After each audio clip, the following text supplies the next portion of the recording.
अस्सलाम वालेकुम, my name is Mohammad Umar और आज मैं जिस टॉपिक पर प्रेजेंटेशन दे रही हूँ उसका नाम है design of an expert system architecture. इसके अंदर हम सबसे पहले introduction to knowledge based expert system देखेंगे, उसके बाद history of knowledge based system, how it is related to artificial intelligence, what are the component of knowledge based system and the ways representing knowledge et, और इसके फिर and में advantages और disadvantages के बारे में हम बात करेंगे। तो सबसे पहले नॉलेज बेस्ड सिस्टम क्या है? A knowledge based system is an expert is a computer program जो कि एक कॉम्प्लेक्स प्रॉब्लम को सॉल्व करने के लिए इस्तेमाल होता है, और दूसरा जो कि ह्यूमन लाइक एबिलिटी की तरह से जो डिसीजन मेकिंग करता है। इसके बाद ये इसके अंदर जो नॉलेज स्टोर किया जाता है वो जो ह्यूमन एक्सपर्ट्स होते हैं जो कि एक प्रॉपर डोमेन के एक्सपर्ट होते हैं, उनके जरिए से इसके अंदर नॉलेज को स्टोर किया जाता है। तो इसके बाद हम इसकी हिस्ट्री देखते हैं। हिस्ट्री ये है कि ये जो सबसे पहले जो आर्टिफिशियल इंटेलिजेंस को यूज करते हुए ये नॉलेज बेस्ड सिस्टम बनाया गया था जो कि 1965 से 1970 के दरमियान में बना था। इसकी अब प्रॉपर डॉक्यूमेंटेशन वगैरह तो नेट पे नहीं थी, सिर्फ इसका एक ये एडवर्ड बिंगम थे जो कि जिन्होंने केमिकल को मोड्स को एनालाइज करने के लिए आर्टिफिशियल इंटेलिजेंस को यूज करते हुए एक ऐसा सॉफ्टवेयर बनाया था जो कि बता सकता था कि इसमें कौन सा केमिकल कंपाउंड को यूज किया जाता है। इसके बाद इसके अंदर जो नॉलेज बेस और इन्फ्रेंस इंजन होता है, जो नॉलेज बेस होता है उसके अंदर दो तरह के नॉलेज को स्टोर किया जाता है, फैक्ट्स की फॉर्म में और ह्यूरिस्टिक की फॉर्म में।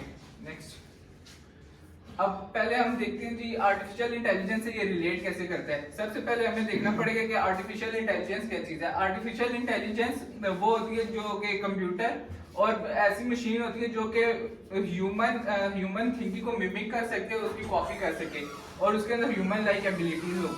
अब एक जो कि नॉलेज बेस्ड एक्सपर्ट सिस्टम है, पिछले कई अरसे में आर्टिफिशियल इंटेलिजेंस के थ्रू इसके ऊपर बहुत सारी रिसर्चेस की गई है, जिसकी वजह से आपने देखा होगा गूगल असिस्टेंट, सीरी जैसे बहुत सारे आपके पास आर्टिफिशियल इंटेलिजेंस की फॉर्म में बहुत सारे सिस्टम आपके सामने आए हैं।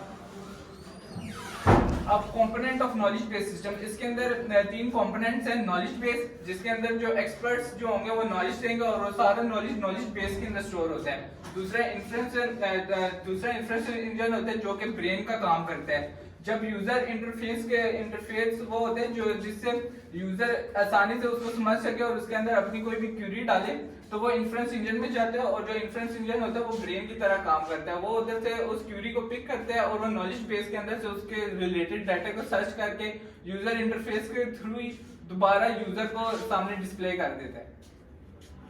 अब नॉलेज बेस के अंदर एक प्रॉपर जो डिफरेंस डोमेन होती है उसकी फॉर्म में नॉलेज को डाला जाता है।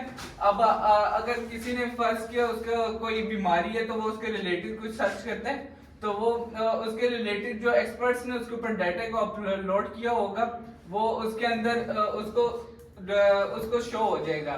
अब जो डोमेन एक्सपर्ट होते हैं, जो डोमेन एक्सपर्ट सिस्टम है उसके अंदर जो नॉलेज बेस होता है वो दो फॉर्म में होता है, फैक्ट्स अबाउट डोमेन और ह्यूरिस्टिक फॉर डोमेन। फैक्ट्स में ये होता है जो नॉलेज होता है वो प्रॉपर फॉर्म में होता है, उसके अंदर कोई एडिटिंग वगैरह नहीं होती, वो बिल्कुल ट्रू होता है। और जो ह्यूरिस्टिक होता है वो वक्ती तौर पर काम आता है डाटा। जो ह्यूरिस्टिक होगा वो वक्ती तौर पर डाटा आपके काम आ सकता है।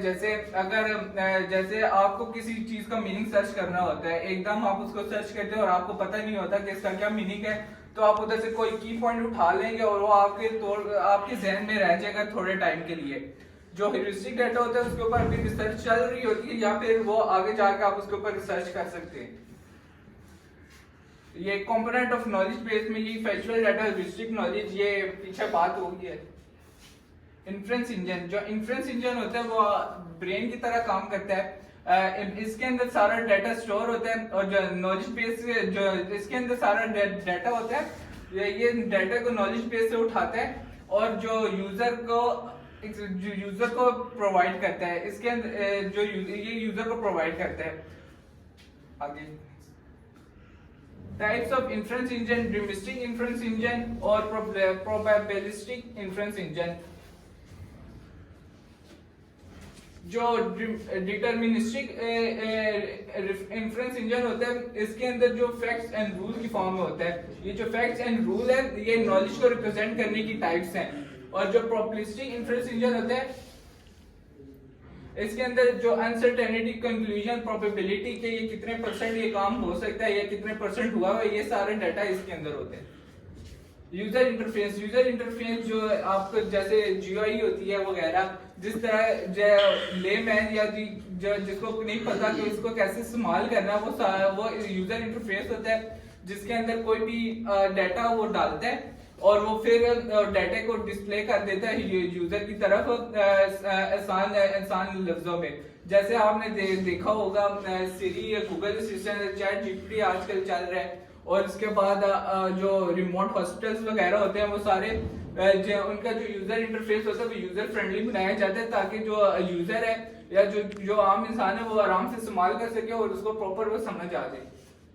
एडवांटेजेस ऑफ एक्सपर्ट सिस्टम, इसके बहुत सारे एडवांटेजेस है। ये हाईली रिप्रोड्यूसेबल है, इसके अंदर रिप्रोड्यूसेबल है, आप किसी भी डोमेन, कोई प्रॉपर डोमेन का अलग से भी ये बना सकती हैं।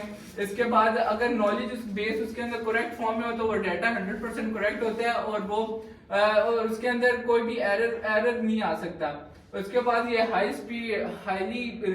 स्पीड में डाटा या कोई भी प्रॉब्लम ह्यूमन की सॉल्व कर देती है। इसके अंदर ये होता है कि ये इमोशनलेस होते हैं, ह्यूमन का इसके अंदर कोई किरदार नहीं होता, ये सिर्फ एआई के ऊपर पीछे चलते जाते हैं। और इसके अंदर बस आपको सिर्फ डाटा को अपडेट करना पड़ता है अगर कोई उसके इस फील्ड से रिलेटेड नया डाटा आ रहा है, और उसके अलावा आपको इसके अंदर कुछ भी नहीं करना पड़ता। Next, limitation of expert system. अब इसके अंदर बहुत सारी लिमिटेशंस भी हैं, जैसे इसको डिजाइन करना बहुत मुश्किल है। इसके अंदर अगर आपको डाटा को अपडेट करना है तो उसकी जो कॉस्ट है वो बहुत ज्यादा हाई होती है, और ये जो होता है हर कोई बना भी नहीं सकता, ये प्रॉपर बड़ी बड़ी कंपनीज ही इसको इम्प्लीमेंट करती हैं।